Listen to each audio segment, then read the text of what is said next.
श्री राम।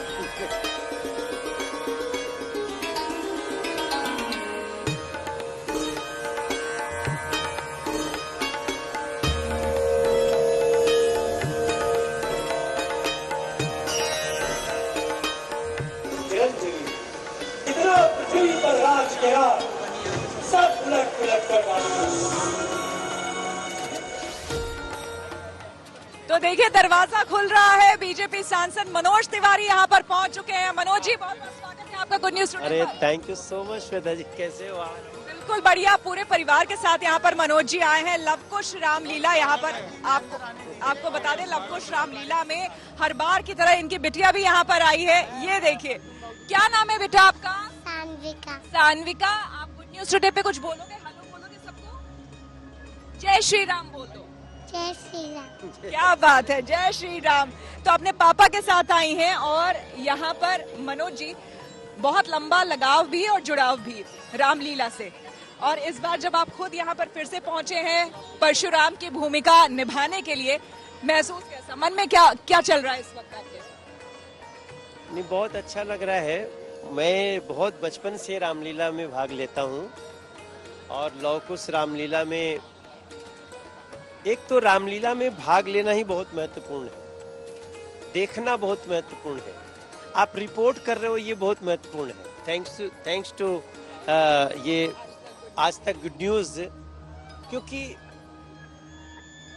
बहुत समय तक ना लोगों ने पढ़ के राम को नहीं जाना, रामलीलाओं में देख के जाना, कथाओं में सुन के जाना। और मुझे लगता है कथाओं से भी पहले राम जी की लीला रही। दुनिया इतनी कोशिश करती रही, जो जिस देश में 500 साल भगवान राम के जन्म स्थान का विवाद रहा हो, वहाँ राम घर घर में जन जन में पहुंचे हों, तो ये बिना रामलीला के और इनकी ऐसी जो लोग कोशिश कर रहे हैं उनका देन है। और इस बार तो अब तो अपने घर में प्रवेश कर चुके हैं, अयोध्या में विराजमान हैं श्री रामलला। तो इस बार हर चीज, इस बार की रामलीला और भी खास, बहुत खास है। और मैं समझता हूँ जिसको रामलीला में भाग लेने का मौका मिल गया वो बड़ा सौभाग्यशाली है। रोल करने का मौका मिला तो और भी अच्छा है। अब देखिए, मैं अभी पिछले 2-2.5 घंटे से स्टडी कर रहा था भगवान परशुराम के रोल का। फिर डायरेक्टर से बात किया, कुछ डायलॉग हमें ऐसे दिखे जो मुझे बहुत विवादित लगे। तो मैंने उन डायलॉग्स को डायरेक्टर से बात करके आज हमने संशोधित किया। और मैं चाहता हूँ आज तक पे गुड न्यूज़ पे सभी लोग देख रहे होंगे, तो जो भी रामलीला के डायरेक्टर हैं, कृपया परशुराम के धनुष यज्ञ के जो प्रसंग है उसमें एक बहुत बड़ी साजिश रची गई है कि परशुराम जी को क्षत्रियों का विरोधी दिखाया गया है। बिल्कुल, और हर जगह हर पाठ्यक्रम में यही बात कहा गया है। बिल्कुल गलत है। बार बार दिखाया है कि मैं क्षत्रिय कुल का द्रोही हूँ। अगर क्षत्रिय कुल के द्रोही थे तो जनक जी के घर में धनुष कैसे रखे थे? वो भी क्षत्रिय थे। भगवान राम लक्ष्मण को, दशरथ के पुत्र को आशीर्वाद कैसे दे सकते थे? इतने सारे राजा थे, उनमें कहते थे जो दोषी है उसको बाहर निकालो, बाकी से हमारा मतलब नहीं है। दरअसल ये था कि वो राजा जो उस वक्त अहंकारी हो गए थे, जो घमंड से चूर थे, उनके विनाश की बात वो करते थे, ना कि क्षत्रिय। लाइन और जोड़ना चाहिए, जो अहंकारी थे, घमंड से चूर थे, अत्याचारी थे और महिलाओं का उत्पीड़न कर रहे थे, उनको परशुराम ने सजा दी है। और विशेष तौर पे सहस्त्रबाहु, तो हाँ, तो परशुराम ने सहस्त्रबाहु को मारा, राम ने रावण को मारा। तो सहस्त्रबाहु और रावण की जातियों से उनको उस जाति का द्रोही नहीं बता सकते। आज मैं 2-2.5 घंटे ऐसा पढ़ा हूँ तो आपने सारे डायलॉग्स चेंज कर दिए। आज काफी कुछ नया देखने को मिलेगा। अब तक किसी रामलीला में परशुराम जी के वो डायलॉग नहीं होंगे जो आज देखने को मिलेंगे।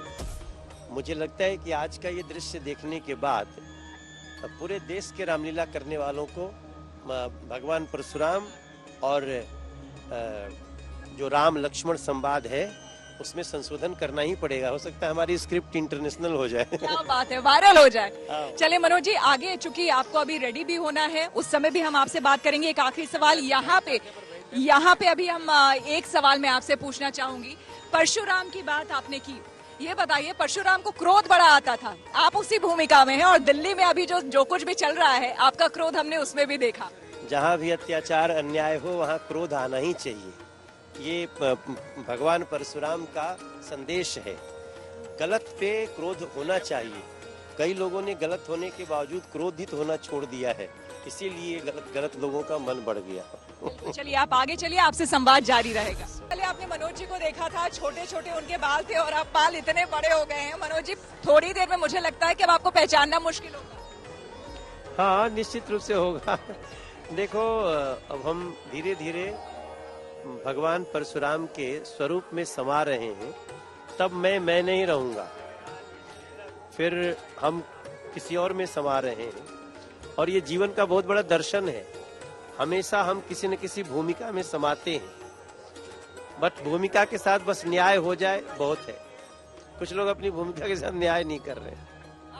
मेकअप दादा, आप मेकअप भी करें क्योंकि उधर इनका रोल का भी टाइम हो रहा है, तो देर ना हो जाए। साथ ही साथ मनोज जी ये बताइए, चूंकि आप सिंगर भी रह चुके हैं, आपने एक्टिंग भी की है और पॉलिटिक्स में भी लंबे समय से है, तो ऐसे में जब किसी एक्टर से इंटरेक्शन मेरा होता है, उनसे मैं पूछती हूँ तो वो कहते हैं कि भाई हमें एक कैरेक्टर में आने के लिए वक्त लगता है। हम कुछ लोग कहते हैं कि हम कुछ महीने तक उस कैरेक्टर में चले जाते हैं, लेकिन आपके लिए तो अब ये सब इस जीवन में पॉलिटिकल लाइफ में आने के बाद उतना संभव नहीं लगता मुझे। आप क्या करते हैं ऐसे में? थोड़ा ये दाढ़ी फिक्स हो जाए उसके बाद। देखिए ये भी एक पार्ट है, और अभी जिस तरह से हम दिखा रहे हैं बहुत देर ऑलरेडी हो चुकी है, लेकिन लगातार जो है कोशिश की जा रही है यहाँ पर जल्दी जल्दी इनके मेकअप के भी।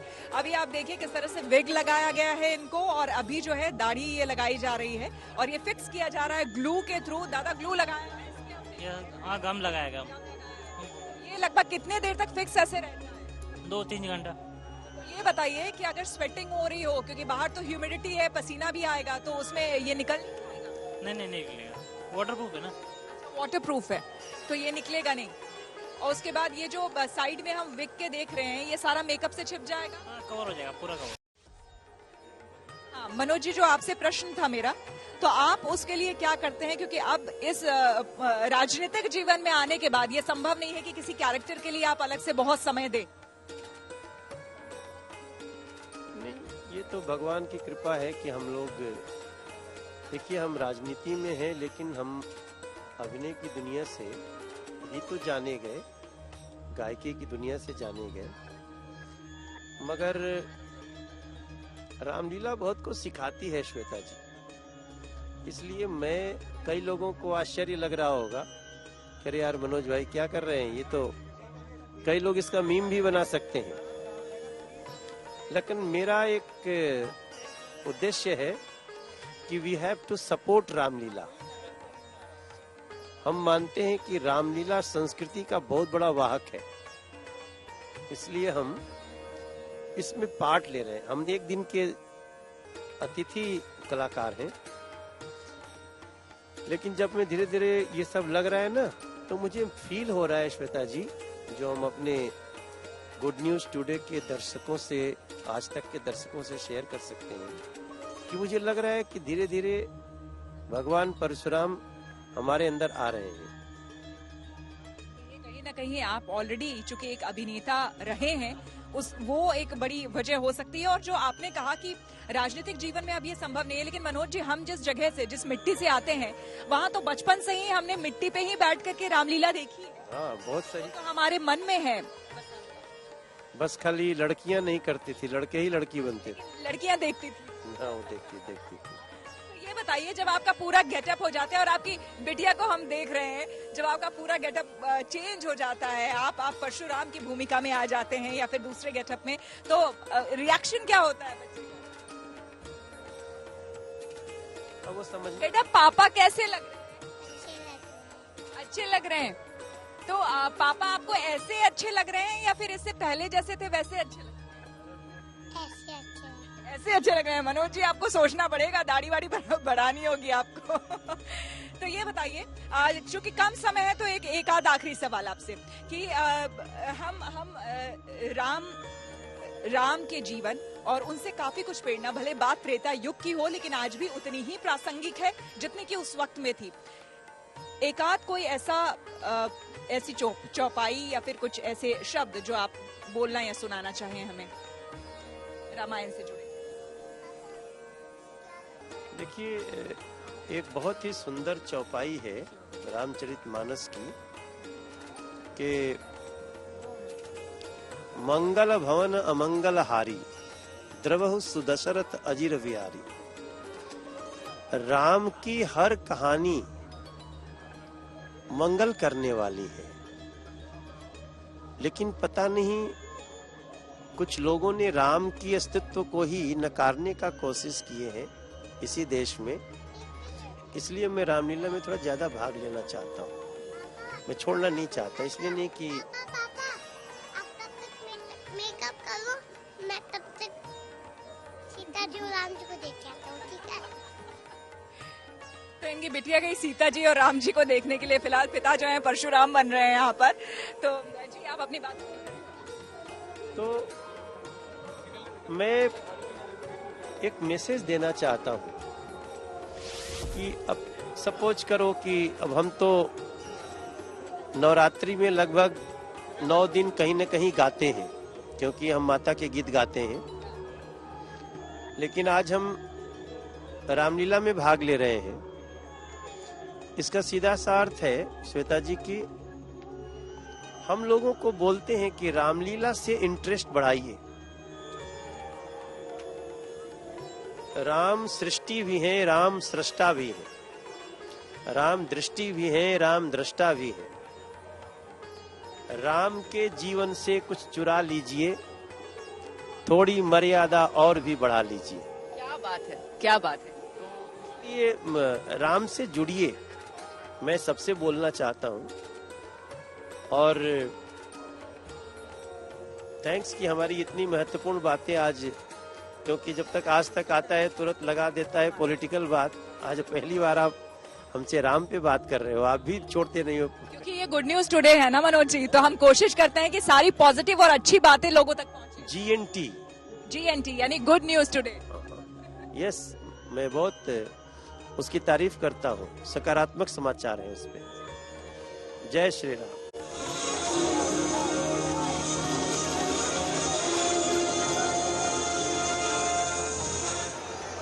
ये विष खोला है, जो करना हो सो करें आप।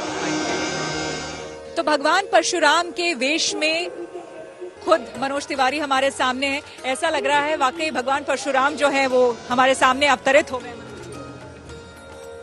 आशीर्वाद। श्वेता जी, मैं असली तो नहीं हूँ, मैं आज किसी भूमिका में हूँ, लेकिन सबके अंदर परशुराम की प्रवृत्ति होनी चाहिए। भगवान परशुराम हर नारी उत्पीड़न पे फरसा निकाल के खड़े हैं, हर अधर्म पे, हर गलत होने पे। और इसी कारण भगवान परशुराम की गिनती उन लोगों में होती है जो अत्याचार अनर्थ के खिलाफ खड़े हुए लोग हैं। सभी लोगों को अपने अंदर परशुराम जगा के रखना चाहिए। मैं ये नहीं कह रहा हूं फरसा उठा लो, लेकिन विरोध तो करो गलत का। ये संदेश भगवान परशुराम के चरित्र से जाता है। बहुत लोगों ने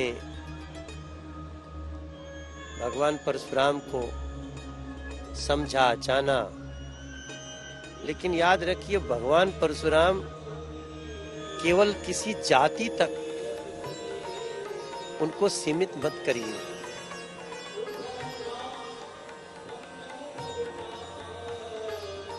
भगवान परशुराम के बाद जो अवतार है वो राम का अवतार है। छठा अवतार भगवान परशुराम का था और उसके बाद 7वां भगवान श्री राम का था। ऐसे में आपका जो प्रसंग है भगवान श्री राम के साथ वो तो अद्भुत है। अगर कोई एक डायलॉग आप सुना दें। नहीं, हमारा तो एक डायलॉग है जो कि इस देश में जो लोग भगवान परशुराम को क्षत्रिय द्रोही कहते हैं, वो याद रखें। जब राम जी ने कहा कि नाथ शंभु धनु भंजनी हारा, होई है ही कौ एक दास तुम्हारा, तब परशुराम ने कहा कि सुनहु राम जय शिव धनु तोरा, सहस बाहु सम सोरी कुमोरा। सहस बाहु सम, क्षत्रिय सम नहीं, सहस बाहु सम सोरी कुमोरा, सो विलगाऊ बिहाई समाजा, न त मारई जई है सब राजा। जो दोषी है उसको अलग कर दो यहाँ से, वरना सब मारे जाएंगे। तो विकल्प भी देते हैं परशुराम जी। उसको कहीं ना कहीं आज के समय में लोगों ने समझा नहीं है। समझा नहीं, और कुछ लोगों ने जानबूझ करके ये साजिश रच दी जिससे ब्राह्मण और क्षत्रिय टकराएं, हिंदू कमजोर हों। मुझे लगता है आज परशुराम के इस प्रसंग को देखने की आवश्यकता है। बिल्कुल देखने की आवश्यकता है। और मनोज जी, इस गेटअप के बारे में आप क्या बोलेंगे?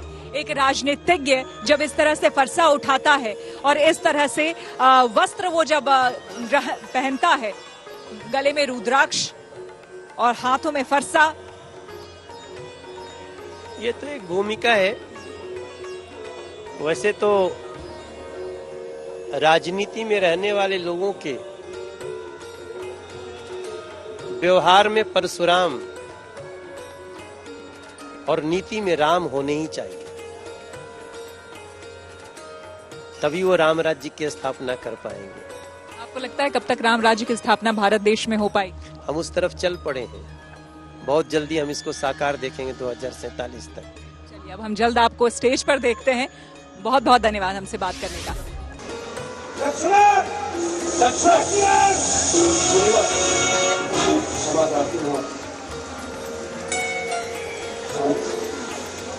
ब्राह्मण की भांति आते आप तो सहनी का ये लाते